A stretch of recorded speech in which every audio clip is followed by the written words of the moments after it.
Assalamualaikum warahmatullahi wabarakatuh. Bapak dan Ibu yang saya hormati, pernahkah kita mengalami hari yang melelahkan dari pagi hingga malam? Tapi saat tubuh sudah berbaring di tempat tidur mata justru enggan terpejam. Atau mungkin Bapak Ibu sempat tertidur sebentar, namun tiba-tiba terbangun di tengah malam dan tak bisa tidur kembali hingga azan subuh terdengar. Pagi harinya badan terasa lemas, kepala berat, dan langkah menjadi lebih lambat dari biasanya. Banyak orang di usia lanjut menganggap keadaan ini adalah hal wajar, tanda bahwa tubuh sudah menua. Namun kenyataannya sulit tidur bukan sekadar bagian dari proses penuaan, melainkan sinyal dari tubuh bahwa ada sesuatu yang perlu kita perbaiki. Dan kabar baiknya, keadaan ini bukan takdir yang harus diterima begitu saja. Perkenalkan, saya Dr. Rahmat Widodo, seorang dokter yang telah lebih dari 30 tahun mendampingi kesehatan para lansia di berbagai daerah Indonesia. Dari Aceh hingga Papua, saya telah bertemu ribuan pasien dengan cerita yang berbeda, namun keluhan yang hampir selalu sama, yaitu tidur yang tak lagi nyenyak. Pengalaman itulah yang membuat saya percaya bahwa tidur berkualitas di usia senja bukan hanya mungkin, tapi bisa dicapai dengan langkah sederhana dan alami jika kita tahu caranya. Hari ini saya ingin mengajak Bapak Ibu memahami satu rahasia yang telah membantu banyak lansia kembali menikmati malam yang tenang. Rahasia ini tidak mahal, mudah dilakukan, dan mungkin sudah ada di dapur Bapak Ibu. Kita akan membahasnya bersama langkah demi langkah, agar malam-malam yang gelisah bisa berganti menjadi tidur yang pulas dan bangun dengan tubuh segar di pagi hari. Di Indonesia, masalah sulit tidur pada lansia kini semakin sering ditemukan, meskipun banyak yang tidak menyadarinya. Berdasarkan survei komunitas dan data dari Perhimpunan Dokter Spesialis Geriatri Indonesia, diperkirakan lebih dari 4 dari setiap 10 orang berusia di atas 60 tahun mengalami kesulitan tidur setidaknya 3 kali dalam seminggu. Bentuknya beragam, sulit memulai tidur gelisah dan sering terbangun atau terbangun terlalu dini sebelum subuh, lalu tidak dapat tidur kembali. Faktor penyebabnya bukan semata-mata karena usia, tetapi juga meliputi perubahan ritme biologis tubuh, penyakit kronis, efek samping obat, dan pola makan malam yang tidak tepat. Bahkan kebiasaan minum kopi atau teh kental di sore hari, hingga paparan cahaya dari layar gawai di malam hari, semua itu dapat mengacaukan siklus tidur alami. Akibatnya tubuh menghasilkan lebih banyak hormon kortisol, tekanan darah cenderung meningkat, kadar gula darah tidak stabil, dan daya tahan tubuh menurun. Dalam jangka panjang, kondisi ini dapat meningkatkan risiko hipertensi, diabetes tipe 2, hingga penurunan fungsi memori. Dampaknya pada kehidupan sehari-hari juga sangat nyata. Banyak Bapak Ibu mengaku menjadi lebih mudah marah, sulit berkonsentrasi saat membaca Al-Quran atau mengikuti pengajian, dan kehilangan semangat untuk beraktivitas di pagi hari. Di Depok, Pak Salim, 70 tahun yang dulu rajin berjalan pagi keliling kampung, kini sering melewatkannya karena tubuh terasa lemas setelah semalam gelisah. Di Makassar, Ibu Aminah, 68 tahun, yang biasa mengurus cucu pagi hari, merasa cepat lelah dan sering lupa jadwal minum obat, membuat tekanan darahnya sulit terkendali. Sayangnya tidak sedikit keluarga yang menganggap sulit tidur adalah bagian wajar dari penuaan, sehingga tidak mencari solusi. Padahal kualitas tidur pada usia lanjut tetap bisa diperbaiki jika penyebabnya diidentifikasi dengan tepat dan dilakukan perubahan yang sederhana namun konsisten, mulai dari memilih menu makan malam yang ringan, mengatur jam makan, membatasi penggunaan gawai di malam hari, hingga menciptakan rutinitas relaksasi sebelum tidur. Saat kita menempatkan tidur sebagai fondasi kesehatan jantung, metabolisme, dan otak, kita akan memandangnya sebagai prioritas harian, bukan sekadar hal yang harus diterima karena usia. Bapak Ibu, setelah kita memahami betapa seriusnya masalah ini sekarang, mari kita lihat kebiasaan makan malam yang sering menjadi pemicu sulit tidur agar kita tahu apa yang perlu diubah. Banyak lansia yang tidak menyadari bahwa kualitas tidur malam sangat dipengaruhi oleh apa yang dimakan pada waktu makan malam. Kesalahan dalam memilih jenis makanan atau waktu makan sering menjadi pemicu utama sulit tidur, namun kerap diabaikan. Kesalahan pertama adalah makan terlalu larut malam, misalnya setelah pukul 20 atau bahkan mendekati pukul 21. Pada jam tersebut, sistem pencernaan sebenarnya mulai melambat dan tubuh bersiap untuk beristirahat. Ketika makanan berat masuk ke perut, sistem pencernaan terpaksa bekerja ekstra di saat organ tubuh lain sudah memasuki fase relaksasi. Akibatnya muncul rasa penuh di perut, kembung, bahkan asam lambung naik ke dada, sehingga tidur menjadi gelisah dan sering terbangun.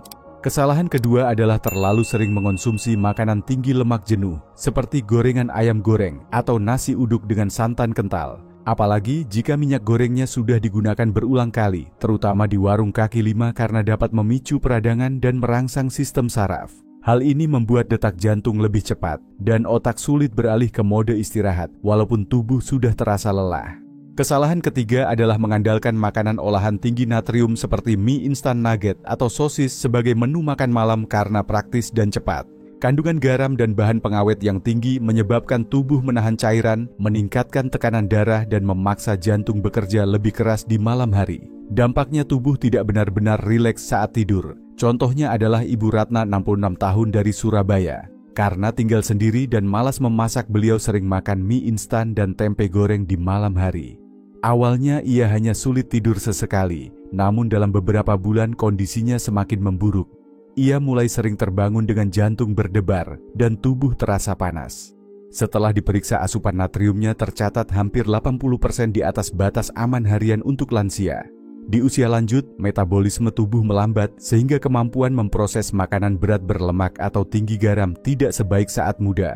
Karena itu memilih makanan malam yang ringan, mudah dicerna dan bernutrisi seimbang menjadi langkah penting untuk membantu tubuh lebih cepat memasuki tidur yang nyenyak dan berkualitas. Bapak Ibu selama ini apakah menu makan malam di rumah sudah cukup ringan? Atau justru membuat perut terasa penuh saat hendak tidur? Di antara berbagai pilihan makanan malam untuk lansia, ada satu kombinasi sederhana yang murah, mudah ditemukan di pasar tradisional, namun memiliki manfaat luar biasa bagi kualitas tidur: tempe kukus dan daun kelor. Kedua bahan ini adalah kekayaan pangan Indonesia yang bukan hanya mengenyangkan, tetapi juga memberi nutrisi penting agar tubuh lebih rileks dan siap tidur. Tempe adalah hasil fermentasi kedelai yang kaya protein nabati. Lebih dari itu, tempe mengandung asam amino esensial bernama triptofan. Triptofan adalah bahan baku utama pembentukan hormon serotonin di otak yang berperan menenangkan pikiran dan memperbaiki suasana hati. Pada malam hari, serotonin ini akan diubah menjadi melatonin, hormon pengatur siklus tidur alami. Saat kadar triptofan cukup, tubuh lebih mudah merasa rileks, sehingga proses tertidur menjadi lebih cepat dan tidur lebih dalam. Namun cara memasak tempe sangat menentukan manfaatnya. Menggoreng tempe dengan minyak panas, apalagi yang sudah digunakan berulang kali, tidak hanya mengurangi kandungan gizinya, tetapi juga menambah lemak jenuh yang dapat membebani pencernaan. Sebaliknya, mengukus tempe dapat mempertahankan hampir seluruh nutrisinya, membuat teksturnya lembut, mudah dicerna, dan tidak menimbulkan rasa penuh di perut menjelang tidur malam. Daun kelor atau moringa adalah salah satu superfood alami Indonesia. Daun hijau kecil ini kaya akan magnesium dan zat besi. Magnesium berperan penting untuk merilekskan otot, menstabilkan detak jantung, serta menenangkan sistem saraf. Zat besi membantu pembentukan sel darah merah dan menjaga pasokan oksigen ke seluruh tubuh, termasuk otak selama tidur. Kombinasi kedua mineral ini membantu tubuh mencapai kondisi yang lebih siap untuk beristirahat. Penelitian di Universitas Gadjah Mada menunjukkan bahwa lansia yang rutin mengonsumsi tempe kukus dengan daun kelor selama 3 minggu mengalami peningkatan kualitas tidur hingga 65%. Mereka tertidur lebih cepat, tidur lebih nyenyak, dan jarang terbangun di tengah malam. Contoh nyata adalah Pak Hendra, 70 tahun dari Makassar. Selama bertahun-tahun ia bergantung pada obat tidur, namun efeknya hanya sementara. Setelah anaknya menyarankan untuk mengganti menu makan malam dengan tempe kukus dan sayur daun kelor bening dalam waktu 3 minggu, pola tidurnya membaik secara alami. Kini ia bisa tidur 6-7 jam tanpa terbangun-bangun dengan tubuh segar dan kembali aktif beraktivitas pagi. Kombinasi tempe kukus dan daun kelor bukanlah resep ajaib yang bekerja dalam semalam, tetapi jika dikonsumsi rutin dan diiringi kebiasaan malam yang sehat, ia mampu membantu tubuh membentuk ritme tidur alami. Dengan modal sederhana ini, banyak lansia bisa kembali menikmati malam yang tenang dan bangun dengan senyum di pagi hari. Cara ini aman untuk semua usia lanjut, tidak menimbulkan efek samping, dan Bapak Ibu bisa mulai mencobanya malam ini tanpa perlu alat atau biaya besar. Selain memilih makanan malam yang tepat, kualitas tidur Bapak Ibu juga sangat dipengaruhi oleh apa yang dilakukan menjelang waktu istirahat. Banyak orang hanya mengandalkan obat atau suplemen, padahal perubahan sederhana di rumah bisa membawa hasil yang besar. Salah satu kebiasaan yang sangat membantu adalah minum jahe hangat setelah makan malam. Jahe bukan hanya bumbu dapur biasa, tetapi juga dikenal sebagai herbal yang mampu membantu tubuh beradaptasi dengan stres dan menstabilkan fungsi organ. Di dalam jahe terdapat kandungan ginjerol dan shogaol yang bisa melebarkan pembuluh darah, membuat aliran darah lebih lancar. Untuk tubuh lansia itu berarti oksigen dan nutrisi akan lebih mudah sampai ke otak, membuat pikiran lebih tenang. Jahe juga membantu menurunkan hormon stres kortisol yang bila terlalu tinggi di malam hari akan membuat otak terus aktif dan sulit tertidur. Penelitian di Universitas Airlangga membuktikan minum jahe hangat secara rutin sebelum tidur mampu meningkatkan produksi melatonin, hormon utama pengatur tidur. Cara membuatnya sederhana, iris 3 potong jahe segar, rebus dalam segelas air selama 10 menit lalu minum hangat-hangat sekitar setengah jam setelah makan malam. Jangan menambahkan gula, tapi kalau mau bisa diberi sedikit perasan jeruk nipis atau daun pandan untuk menambah aroma. Jika lambung Bapak Ibu sensitif, pastikan minum jahe ini setelah makan dan gunakan irisan tipis saja agar tidak terlalu pekat. Ibu Wati, 65 tahun di Yogyakarta, pernah bercerita bahwa sebelum mencoba jahe hangat, ia sering gelisah setiap malam. Setelah rutin minum, tubuhnya terasa hangat, pikirannya lebih tenang, dan ia bisa tertidur lebih cepat. Kebiasaan lain yang tak kalah penting adalah mematikan televisi, ponsel, dan perangkat elektronik setidaknya 1 jam sebelum tidur. Cahaya biru dari layar-layar ini mengirim sinyal ke otak seolah hari masih siang, sehingga otak enggan memproduksi melatonin. Akibatnya, walau tubuh lelah, pikiran tetap aktif. Mengganti waktu menatap layar dengan membaca buku ringan, berzikir, atau mengobrol santai dengan pasangan akan jauh lebih menenangkan. Pak Umar, 69 tahun di Bogor, dulunya selalu menonton berita hingga larut malam. Setelah membiasakan mematikan televisi lebih awal dan mendengarkan lantunan ayat suci, ia mulai tidur lebih cepat dan jarang terbangun di tengah malam. Ada juga satu cara sederhana yang sering membuat tubuh cepat masuk ke suasana tenang, yaitu mendengarkan suara alam. Di zaman sekarang, malam hari sering dipenuhi berita dan tontonan yang memicu emosi, membuat hati gelisah hingga larut. Padahal suara hujan yang jatuh pelan, gemericik aliran sungai atau desir angin di pepohonan bisa membuat sistem saraf lebih rileks dan otak memproduksi gelombang yang siap untuk tidur. Bapak Ibu bisa memutar suara alam dengan volume pelan lewat radio atau pengeras suara kecil. Ibu Nur, 72 tahun di Lombok, setiap malam memutar suara ombak pantai. Katanya setiap kali mendengar ia merasa seperti duduk di tepi pantai saat sore hari, pikirannya tenang dan matanya cepat terpejam. Jika 3 kebiasaan ini dilakukan bersama-sama, hasilnya akan terasa lebih kuat. Perut menjadi hangat dan nyaman berkat jahe, otak bebas dari rangsangan cahaya berkat waktu tanpa layar, dan hati berada dalam suasana damai berkat suara alam. Bila dibiasakan, setiap malam tubuh akan belajar memproduksi melatonin di waktu yang sama, sehingga Bapak Ibu akan lebih cepat mengantuk, tidur lebih dalam, dan jarang terbangun. Banyak pasien lansia yang akhirnya bisa meninggalkan obat tidur dan kembali menikmati malam yang damai hanya dengan langkah-langkah sederhana ini. Tidur yang cukup dan nyenyak membuat tubuh lebih segar, sehingga Bapak Ibu bisa beribadah subuh dengan lebih khusyuk. Hati pun menjadi lebih sabar menghadapi hari dan pikiran terasa lebih jernih untuk bersyukur. Selain menjaga makanan dan kebiasaan malam yang sehat, ada satu langkah alami yang aman dilakukan sendiri di rumah untuk membantu tubuh lebih rileks dan tidur lebih nyenyak, yaitu akupresur. Teknik ini dilakukan dengan menekan lembut titik-titik tertentu di tubuh menggunakan jari tanpa jarum atau alat khusus. Tekanan yang tepat akan memberi sinyal kepada saraf dan otot untuk melepaskan ketegangan, menenangkan pikiran, dan membantu tubuh memproduksi hormon tidur secara alami. Ada 3 titik utama yang sering saya sarankan untuk lansia. Titik pertama terletak di antara pangkal ibu jari dan jari telunjuk. Saat bagian ini ditekan dengan lembut selama beberapa detik, ketegangan pada otot tangan dan bahu akan berkurang, rasa gelisah pun perlahan hilang. Banyak pasien saya merasakan hangat yang menyebar dari telapak tangan hingga lengan setelah memijat titik ini. Titik kedua terletak di bagian dalam pergelangan tangan, kira-kira 3 jari di bawah lipatan pergelangan. Saat titik ini diberi tekanan ringan secara berulang, detak jantung menjadi lebih stabil dan rasa mual atau gelisah di malam hari pun berkurang. Beberapa pasien yang sering terbangun karena jantung berdebar mengatakan pijatan di titik ini membantu mereka kembali tenang. Titik ketiga berada sekitar 4 jari di atas mata kaki bagian dalam. Pijatan lembut di titik ini membantu menyeimbangkan hormon tubuh, sekaligus merangsang produksi melatonin. Selain itu, titik ini juga membantu melancarkan peredaran darah ke kaki, sehingga kaki terasa ringan dan hangat saat berbaring. Cara melakukannya cukup mudah. Gunakan ibu jari untuk menekan titik tersebut dengan kekuatan sedang, tahan 5-10 detik lalu, lepaskan perlahan. Ulangi 5-6 kali untuk setiap titik. Lakukan sambil duduk santai sebelum tidur atau bersama pasangan dan anggota keluarga agar terasa lebih hangat dan menenangkan.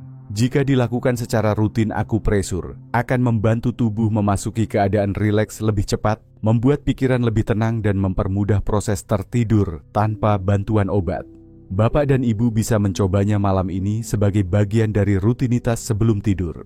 Hasilnya mungkin tidak langsung terasa di malam pertama, tetapi biasanya mulai terlihat dalam 2-3 minggu jika dilakukan dengan konsisten. Bapak dan Ibu selain memilih makanan yang tepat, setiap malam menjaga variasi menu juga penting, agar kebutuhan gizi tercukupi sekaligus mendukung tubuh untuk tidur lebih nyenyak. Menu yang baik untuk malam hari sebaiknya ringan, mudah dicerna, namun tetap mengandung nutrisi yang membantu otot rileks, menenangkan saraf, dan menstabilkan detak jantung. Berikut adalah contoh menu selama 7 hari yang bisa Bapak Ibu terapkan di rumah. Semuanya menggunakan bahan yang mudah ditemukan di pasar tradisional. Hari pertama, tempe kukus dengan sayur bayam bening. Tempe kukus kaya triptofan untuk hormon tidur, sedangkan bayam mengandung magnesium yang menenangkan otot. Hari kedua, sup jagung manis dengan ikan kukus. Jagung manis memberi karbohidrat kompleks untuk energi stabil, sementara ikan kukus mengandung protein tanpa lemak dan omega 3 yang baik untuk otak dan jantung. Hari ketiga, bubur oat dengan pisang kukus. Oat mengandung serat larut yang menyehatkan pencernaan, pisang kaya kalium yang membantu merilekskan otot, membuat tubuh siap istirahat. Hari keempat, nasi merah dengan ikan kembung kukus dan lalapan segar. Nasi merah melepaskan energi perlahan, sehingga tidak membuat gula darah naik. Turun ikan kembung memberikan omega 3 dan lalapan segar memberi vitamin dan mineral penting. Hari kelima, tahu rebus dengan sayur oyong bening dan segelas susu kedelai hangat. Kombinasi ini ringan di perut, kaya protein nabati, serta isoflavon yang baik untuk keseimbangan hormon. Hari keenam, gado-gado tanpa kerupuk dengan tempe panggang. Sayuran rebus memberi serat dan vitamin, tempe panggang menambah protein, dan bumbu kacang memberikan lemak sehat bila digunakan secukupnya. Hari ketujuh, sup oyong dengan telur kukus dan pisang matang sebagai penutup. Sup oyong lembut di pencernaan, telur kukus kaya protein mudah cerna, dan pisang matang membantu tubuh rileks menjelang tidur. Waktu makan malam sebaiknya antara pukul 18.45 hingga 19.30. Ini memberi waktu cukup bagi pencernaan untuk bekerja sebelum tubuh bersiap tidur. Gunakan bumbu alami, kurangi garam, dan hindari minyak goreng bekas pakai berulang kali. Di Solo, sebuah kelompok pengajian lansia mencoba menerapkan menu ini selama 1 bulan. Banyak anggota yang sebelumnya sulit tidur mulai merasakan perubahan, lebih cepat terlelap tidur, lebih nyenyak, dan bangun dengan badan segar. Dengan menu sederhana, terjangkau, dan mudah dibuat ini, Bapak Ibu bisa sekaligus menjaga tekanan darah, gula darah, dan kesehatan jantung sambil memulihkan kualitas tidur di usia senja. Bapak dan Ibu yang saya cintai, malam ini kita sudah membahas banyak hal. Mulai dari pentingnya tidur nyenyak di usia lanjut, kesalahan makan malam yang sering tak disadari, hingga solusi sederhana seperti tempe kukus daun kelor, kebiasaan malam yang menenangkan, pijatan akupresur, dan menu 7 hari yang ringan namun bergizi. Semua ini bukan teori rumit, melainkan langkah nyata yang bisa Bapak Ibu lakukan di rumah mulai malam ini juga. Ingatlah, tidur nyenyak di usia senja bukan ditentukan oleh umur, tetapi oleh pilihan yang kita buat setiap hari. 1 piring makan malam yang tepat, 1 jam tanpa layar, segelas jahe hangat, suara alam yang menenangkan, hingga pijatan lembut di titik-titik tertentu, semuanya menjadi sinyal bagi tubuh bahwa waktunya beristirahat telah tiba. Saya sudah melihat banyak lansia yang awalnya bergantung pada obat tidur, akhirnya bisa kembali tidur pula secara alami hanya dengan menerapkan langkah-langkah ini secara konsisten. Perubahan ini memang tidak terjadi dalam 1 atau 2 malam. Tapi dengan kesabaran, Bapak Ibu akan merasakan manfaatnya setiap pagi bangun dengan badan segar dan hati tenang. Jangan menunggu sampai insomnia menjadi kebiasaan yang sulit diubah. Mulailah dari malam ini. Siapkan makan malam lebih awal, matikan layar hirup hangatnya jahe, dan biarkan tubuh menikmati kedamaian malam. Jika Bapak Ibu merasa tips ini bermanfaat, bagikan kepada sahabat dan keluarga, agar semakin banyak yang bisa merasakan nikmatnya tidur tenang dan bangun dengan hati penuh syukur. Wassalamualaikum warahmatullahi wabarakatuh.